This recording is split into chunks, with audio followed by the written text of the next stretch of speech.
कोई संशय नहीं है, महागठबंधन के सीएम फेस तेजस्वी यादव है। रोज मन से खड़ा होकर, कल अभी मन से खड़ा होकर कहे कि तेजस्वी यादव को बनाइए।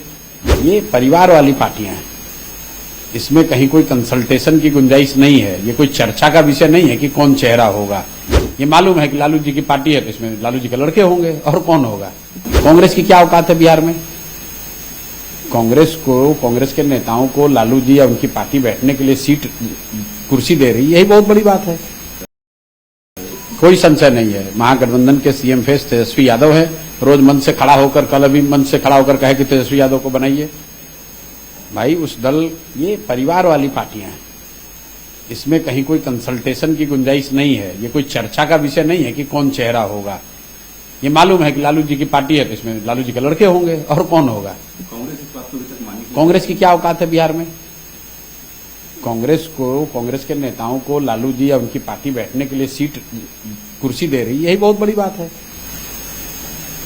कल से आपकी यात्रा जो है वो सीमांचल में है, आने वाले दिनों में सीमांचल में वैसी फैक्टर क्या? नहीं, पहली बात तो मेरी कोई यात्रा सीमांचल में नहीं है। जैसा कि मैं पिछले कई दिनों से कह रहा हूं, जिन जिलों में, जिन इलाकों में मैं पदयात्रा के जरिए नहीं पहुंच पाया, वहां पर मैं जाकर छोटी सभाएं कर रहा हूं, ताकि लोगों को जनसुराज के विचार, इस प्रयास, इस परिकल्पना के बारे में बताया जा सके।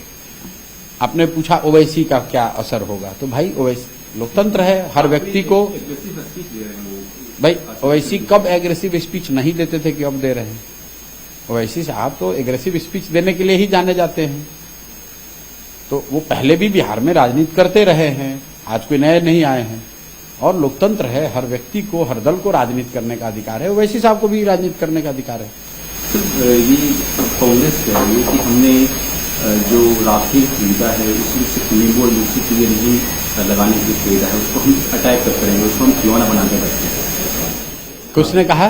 कांग्रेस के अजय राय ने कहा है कि राफेल हमने किस लिए खरीदा है। अब भाई इस तरह की टीका टिप्पणी पे मैं क्या बोलूं? कुछ नहीं बोल सकते। मैं उस पर यही कहता हूं कि देश का जो सुरक्षा का मामला है, देश की जो विदेश नीति है, सुरक्षा है, इसके लिए केंद्र सरकार है, देश की संसद है, वहां पर बैठे हुए लोग, जिनको भी पूरे देश की जनता ने मिलकर ये जिम्मेवारी दी है, वो लोग काबिल लोग हैं। हम लोग के नजर में वो काबिल हैं, तभी तो देश की जनता ने उनको चुनकर वहां बैठाया है। एक व्यवस्था बनी हुई है, संसद है, सरकार है, पक्ष है, विपक्ष है, सेना है। उस व्यवस्था के तहत ही इन बातों पर निर्णय होता है, उस व्यवस्था के तहत ही इस तरह के निर्णय लिए जाते हैं।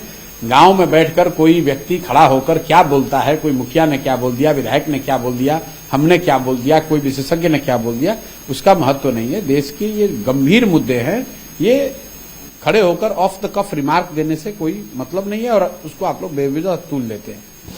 कास्ट सेंसस को लेकर के तेजस्वी यादव ने पीएम को लेकर लिखा और कहा है कि प्राइवेट सेक्टर में नहीं चाहिए। भाई तेजस्वी यादव और उनका दल, उनके बाबूजी, ये जीवन भर सिर्फ एक ही बात जानते हैं, जाति और भाजपा के खिलाफ डर, धार्मिक उन्माद। इसके अलावा न कुछ पढ़े, न कुछ सीखे, न कभी कोई बात किया। हमेशा कुछ न कुछ ऐसा करो ताकि समाज में जाति के नाम पर, धर्म के नाम पर उत्पात होता रहे और उसका कुछ फायदा इनको होता रहे। ये कोई विकास की बात तो कर नहीं सकते, रोजगार पढ़ाई की बात कर नहीं सकते हैं, कोई उद्योग धंधे की बात कर नहीं सकते हैं, न कोई विचार है, न कोई प्रयास है। लालू जी के लड़के हैं, उलूल जरूल कुछ बोलते रहो। लालू जी का बनाया हुआ पहले का राजद दल है, उसके नेता हैं, और उसमें भी विशुद्ध तौर पर जातियों का जमवाड़ा करने का प्रयास कर रहे हैं कि कुछ जातियां साथ में आ जाएं, हमको नेता मान लें। भाई उनका क्या मतलब आप दूसरी जातियों की बात कर रहे हैं।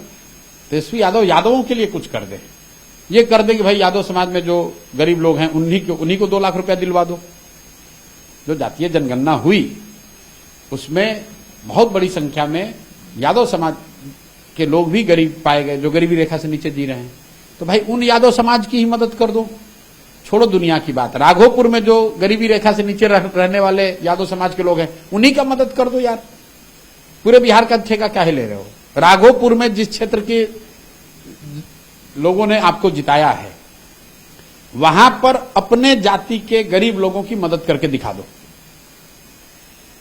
सरकार तो कह रही है कि 94 लाख फैमिली आइडेंटिफाई किए गए हैं, उसकी हम जांच करेंगे। किसकी जांच करेंगे? तो सर्वे तो वही कराए थे, तो पहले माने कि सर्वे गलत था, और अगर सर्वे गलत था तो फिर काहे 500 करोड़ रुपया बिहार के लोगों का खर्चा कराया, लोगों को बेवकूफ बना रहे थे। और अगर सर्वे सही है तो उस पर कार्रवाई करे। 94 लाख में जो लोग सही हैं, जो 94 लाख गरीबी रेखा से नीचे लोग पाए गए हैं, उनको 2 लाख रुपया दें पहले तुरंत।